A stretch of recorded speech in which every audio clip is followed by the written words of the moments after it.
Good morning, everybody. This is Pastor Rick, Broadman Baptist Church, and this is the Broadman Word for Friday, August 25th, 2023. Hope you're having a wonderful day in the Lord and enjoying everything that His blessings have to offer to you. It's an amazing thing to know that you were woken up this morning with purpose and with love and under the careful watch of the all-knowing, almighty, and all-powerful God. He's got you. He's got your back because you're on His team. You've been called.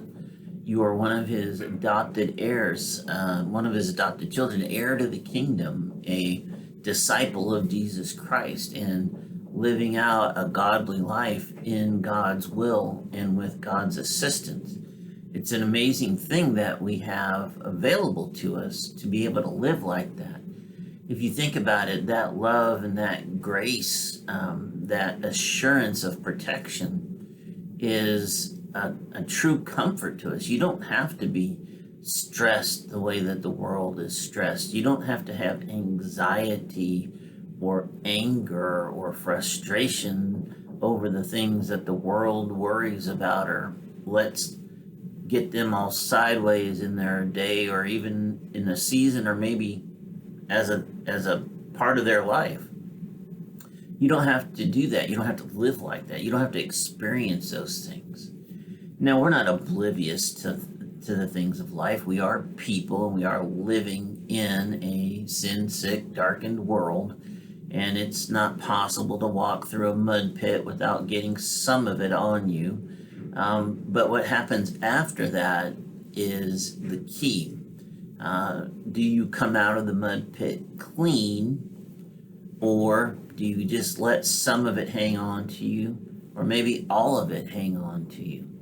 Yeah, that's some big important questions, and we have a little bit of biblical perspective here in Romans 8:28.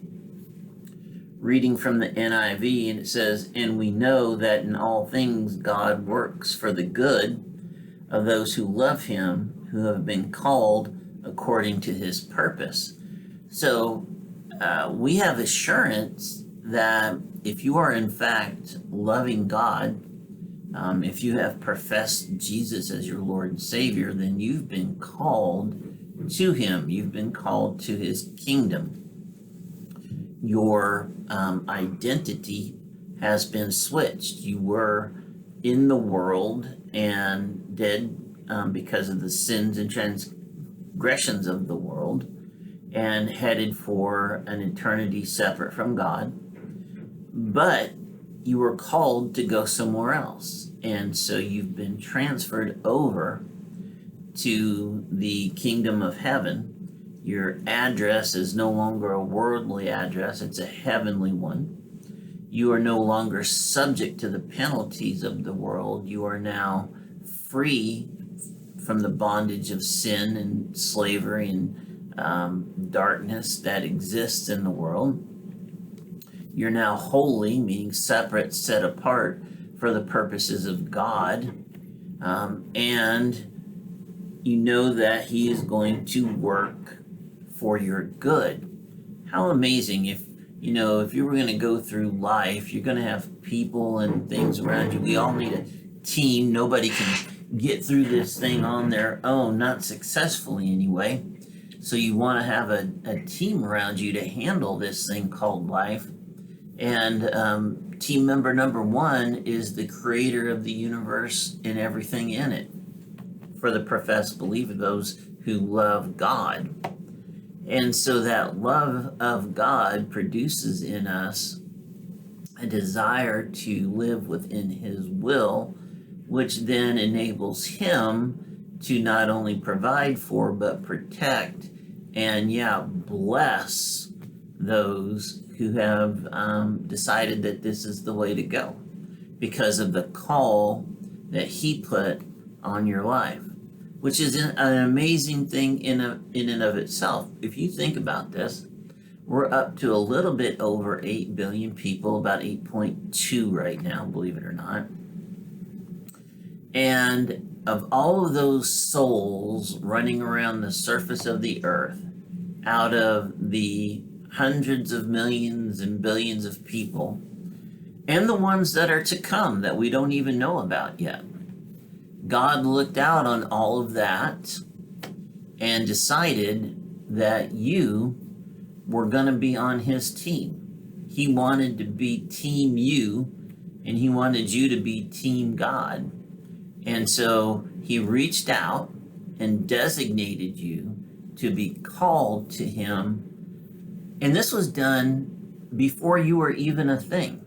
You were a thought of God's in the abyss of souls that are all waiting for their dispensation and waiting to come to earth and have their life. And God decided then, before he knit you together in your mother's womb, that you were special enough that he was going to design you to be on his team and help him show the love of Christ to all the world. That's you. You are that special. God designed you to be that good and that special, and he needs you. He needs you to do your job, to have the fulfilled life that he had planned for you. God has big plans for you.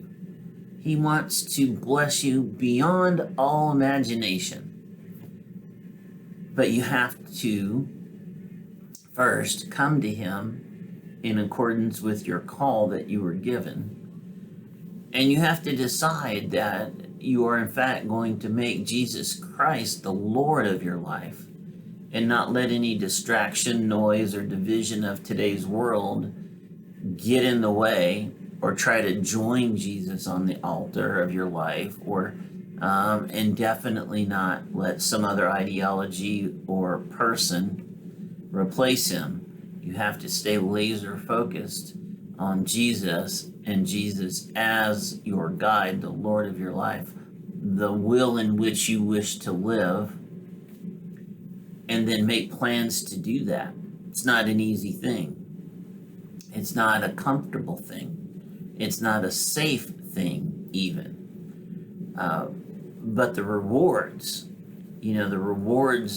the promise of heaven, the hope you can have in the coming of Jesus Christ to finally rule over his kingdom forever, the new heaven and a new earth, to be part of that and to witness it and to be availed of all of its glories. That's an amazing thing. I want to be there. That's where I want to be. That's where I want my life to lead. My eternity is going to be with the one who authored eternity. My eternity is going to be with the one who decided I was good enough, special enough, worthy enough to be called to him and to be one of his family members, an heir to his kingdom.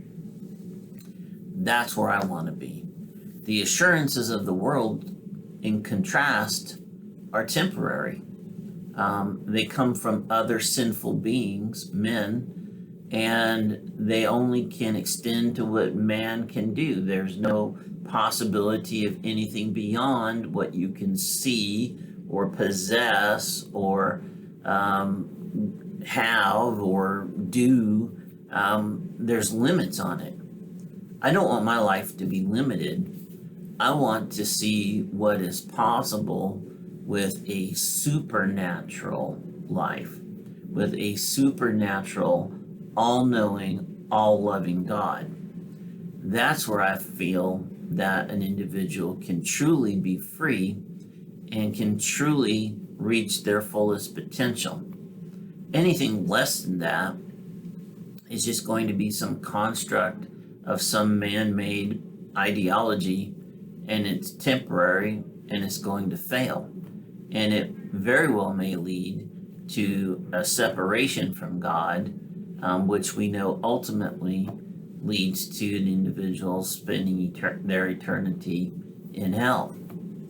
I don't want that for anybody. So listen, brothers and sisters, as Romans 8:28 tells us, God called you. You're on the team. He wants you. You need to want to do whatever role you've been given to the absolute best of your ability every single day to see where this supernatural God's blessings can take you, the peace it can provide, and the freedom that you can have knowing that you have an eternity in heaven with Him. Listen, I love you. I hope you have a marvelous day in the Lord. I'll talk to you next time.